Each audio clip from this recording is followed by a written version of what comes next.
पर उपस्थित उत्तर प्रदेश सरकार में मंत्रिमंडल के मेरे वरिष्ठ सहयोगी उप मुख्यमंत्री श्री ब्रजेश पाठक जी, विधान परिषद सदस्य और भारतीय जनता पार्टी के प्रदेश के महामंत्री श्री गोविंद नारायण शुक्ल जी, प्रदेश के मुख्य सचिव श्री मनोज कुमार सिंह जी,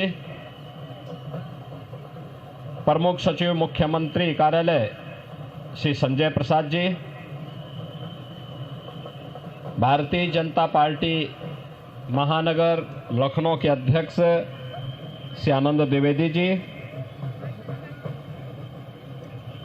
इस कार्यक्रम के संयोजक श्री प्रभुनाथ राय जी,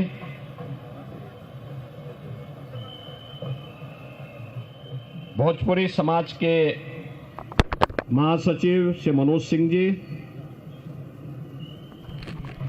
अखिल भारतीय भोजपुरी समाज के इस कार्यक्रम में उपस्थित संगठन के सभी पदाधिकारीगण और उपस्थित बहनों और भाइयों, आज यहां आयोजित छठ पूजा में आए के हमरा बड़ा आनंद महसूस हो रहल बा। लोक आस्था के महापर्व छठ के आप सबके बहुत बहुत बधाई और शुभकामना।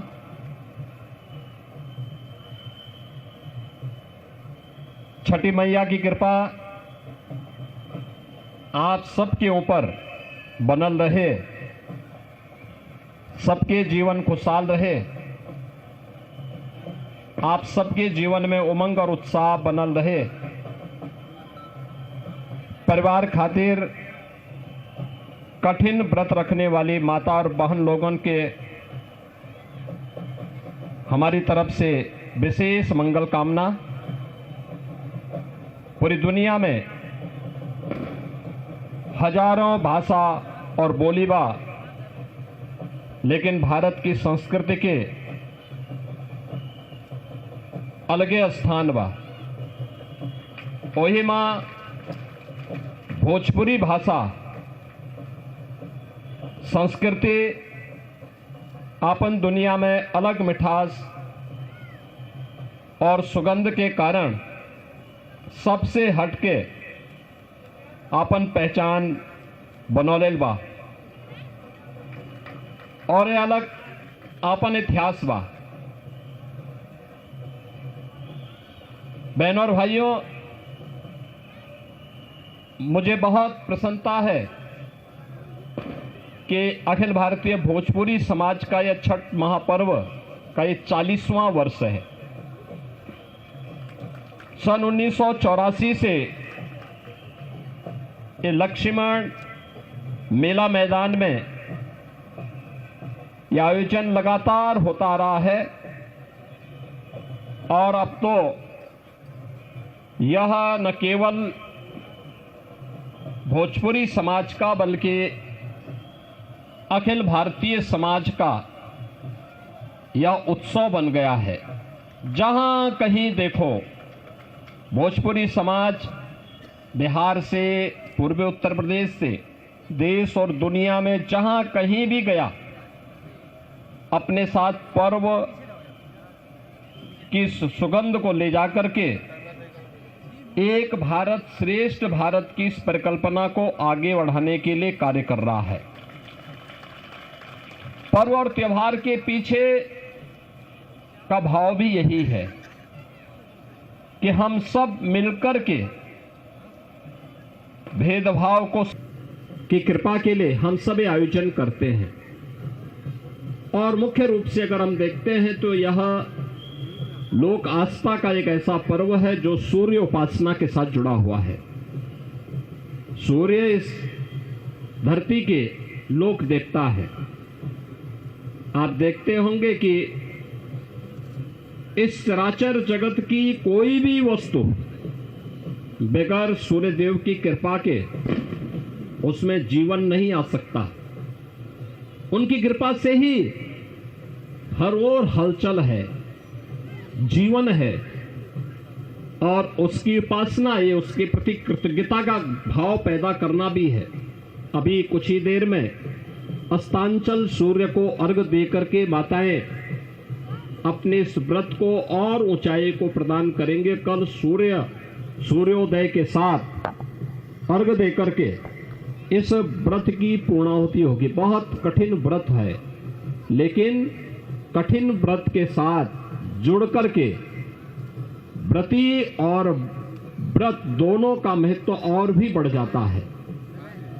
यह संकल्प जो आज छठ महापर्व पर हमारी माताएं बहनें ले रही हैं, आप सब और भोजपुरी समाज उसके साथ जुड़ करके और मजबूती प्रदान कर रहा है। यही संकल्प हमारा अपने राष्ट्र के प्रति भी होना चाहिए। बहनों और भाइयों, ये पर्व और त्योहार हमारे तभी जीवित है जब हमारा राष्ट्र धर्म जीवित है, और हम सबके जीवन का हिस्सा होना चाहिए कि पर्व और त्योहार हम लोग आयोजित करें, उनके साथ जुड़ें, लेकिन इन सब का समावेश एक राष्ट्रीय धर्म के साथ हम लोग करें। राष्ट्रीय धर्म जिसमें सब, हर व्यक्ति के लिए हर काम देश के नाम, हर काम देश के नाम।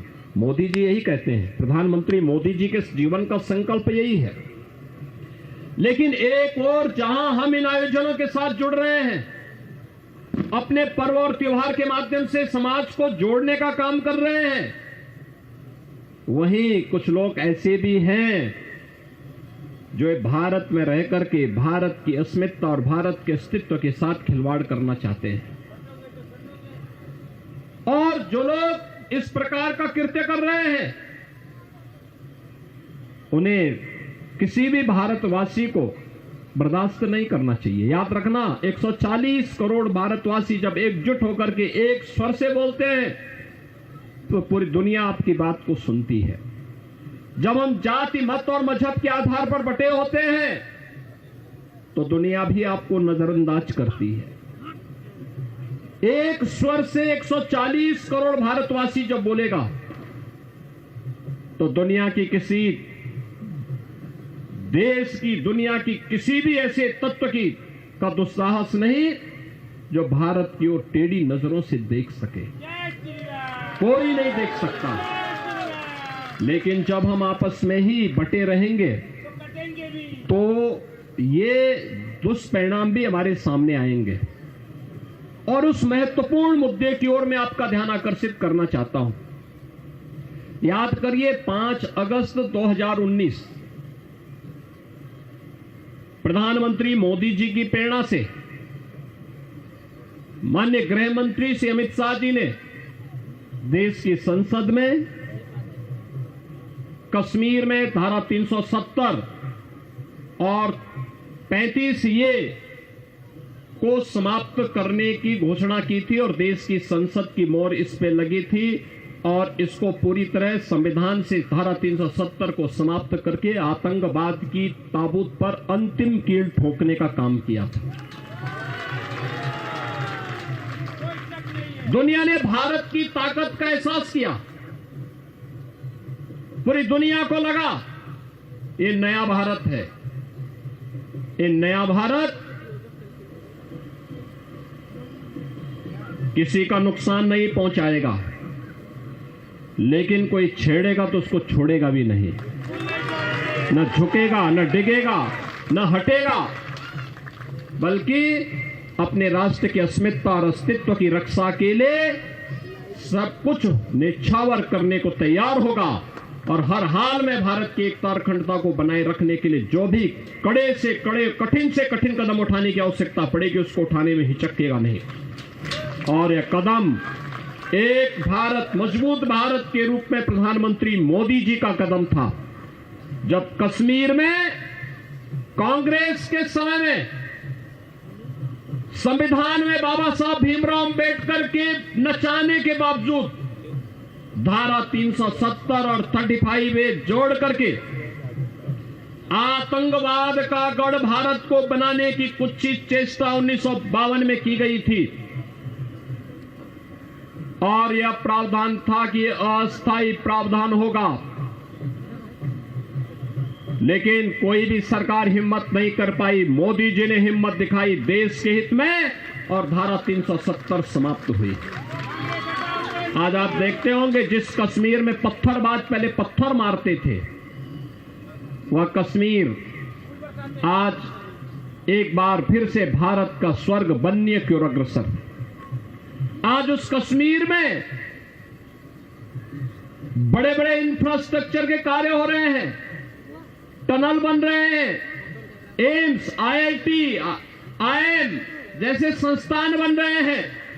आज उस कश्मीर में लाखों की संख्या में टूरिस्ट फिर से जाना प्रारंभ हुआ है। याद करिए, वह भी दिन हमने कश्मीर के अंदर देखा था जब इस धारा 370 के कारण कश्मीर में व्यापक हिंसा होती थी, कश्मीरी पंडितों को निशाना बनाया जाता था और वहां पर जिसने भी भारत के पक्ष में कोई बोलता था उसका कत्लेआम होता था, सामूहिक नरसंहार होता था। वह कश्मीर, जिस कश्मीर में 1989 और 90 में लाखों की संख्या में कश्मीरी पंडितों को प्लान करने के लिए मजबूर होना पड़ा था, उस कश्मीर को सुरक्षा की गारंटी मोदी जी ने दी और कश्मीर में इसके लिए धारा 370 को समाप्त किया। लेकिन बहनों और भाइयों, जब कश्मीर इस सुखद अनुभूति के माध्यम से राष्ट्रीय एकता और अखंडता के साथ आगे बढ़ने के लिए तेजी के साथ आगे बढ़ रहा है, उन स्थितियों में अभी हाल ही में कांग्रेस और नेशनल कॉन्फ्रेंस की जम्मू कश्मीर की सरकार ने अभी विधानसभा में एक प्रस्ताव पारित कर दिया और ये प्रस्ताव पारित किया है कि कश्मीर में हम फिर से धारा 370 और 35A फिर से लागू करेंगे। बहनों और भाइयों, ये कांग्रेस और नेशनल कॉन्फ्रेंस की विघटनकारी विकृत मानसिकता को प्रदर्शित करता है।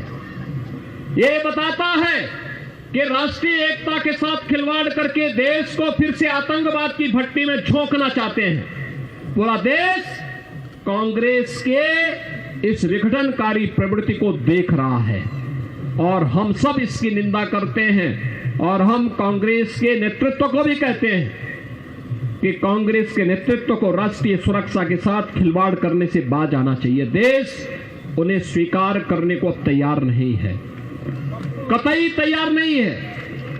धारा 370 जो समाप्त हो चुका है, जो इतिहास के गर्त में जा चुका है, अब फिर से कश्मीर में कभी लागू नहीं हो सकता। यह आतंकवाद की जड़ है, अराजकता की जड़ है, लाखों कश्मीरी पंडितों के कत्लेआम की जड़ है। यह धारा 370 लाखों निर्दोष नागरिकों के खून से सनी हुई धारा है, जिसने कश्मीर के माध्यम से, जिसने कश्मीर की सुगंध को मजहबी उन्माद के कोड़ में बदलने का काम किया था, जिसने कश्मीर जैसे धरती के स्वर्ग को एक मजहबी उन्माद के कोड़ में बदल करके पूरे कश्मीर की सामाजिक सद्भाव को तहस नहस करने का काम किया था। ये धारा 370 और 35A कश्मीर के अंदर आतंकवाद का वेयर हाउस बन गया था, जिससे आतंकवाद पनप रहा था, खुराक प्राप्त कर रहा था। लेकिन आज समाप्त करके जब कश्मीर मुख्य धारा के साथ जुड़ करके आगे काम कर रहा है, उन स्थितियों में जम्मू कश्मीर विधानसभा में पारित प्रस्ताव उस विघटन की बू को एक बार फिर से हम सबका ध्यान आकर्षित करता है। इन स्थितियों में हम कांग्रेस नेतृत्व को कहना चाहेंगे कि नेशनल कॉन्फ्रेंस और कांग्रेस मिलकर के जम्मू कश्मीर के अंदर जो कुछ कर रहा है, यह देश उसे कतई स्वीकार नहीं करेगा, किसी भी स्थिति में स्वीकार नहीं करेगा। 140 करोड़ भारतवासी हर हाल में भारत की एकता और अखंडता को मजबूती प्रदान करना चाहते हैं, हर हाल में उसकी एकता और अखंडता के पक्षधर हैं, और जो कोई भी उसके साथ खिलवाड़ करेगा उसको मुंहतोड़ जवाब देने के लिए हर भारतवासी तैयार होगा।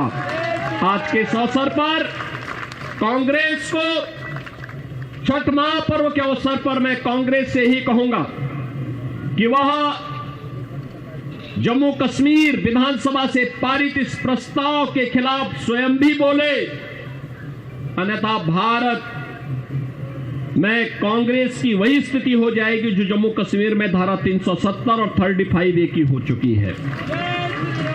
मैं एक बार फिर से जो ये पर्व लोक आस्था के साथ साथ राष्ट्रीय एकता, एकात्मता और अखंडता के प्रतीक हैं, इस अवसर पर मैं एक बार फिर से आप सबको छठ महापर्व की हृदय से बधाई देता हूं। लोक आस्था का यह महापर्व छठ आप सबके ऊपर, छठी मैया की कृपा आप सबके ऊपर बनल रहे, यह प्रार्थना उनसे बार बार करते हुए अपनी वाणी को विराम देता हूं। धन्यवाद। जय हिंद। बहुत बहुत धन्यवाद माननीय मुख्यमंत्री महोदय। और आपसे अनुरोध है, कृपया प्रेम में पगी हुई भोजपुरिया सनेश स्मारिका का विमोचन करने की कृपा करें। ये भोजपुरी में कहल जाए कि सनेसवा हमार लेते जइया, सन से पठावल बाटे स्मारिका के रूप में सनेश स्मारिका का विमोचन माननीय मुख्यमंत्री महोदय के कर कमलों से भोजपुरी समाज की सनेश स्मारिका का विमोचन आपकी तालियां खामोश क्यों है मित्रों? अखिल भारतीय भोजपुरी समाज की सनेश स्मारिका का विमोचन उत्तर प्रदेश के माननीय मुख्यमंत्री महोदय आदरणीय श्री योगी आदित्यनाथ जी और उत्तर प्रदेश के माननीय उप मुख्यमंत्री महोदय के कर कमलों से हो रहा है। सभी को छठ पर्व की बधाई देते हुए, शुभकामनाएं देते हुए माननीय मुख्यमंत्री महोदय का। तो वहीं कानपुर में छठ की छठा देखी जा रही है।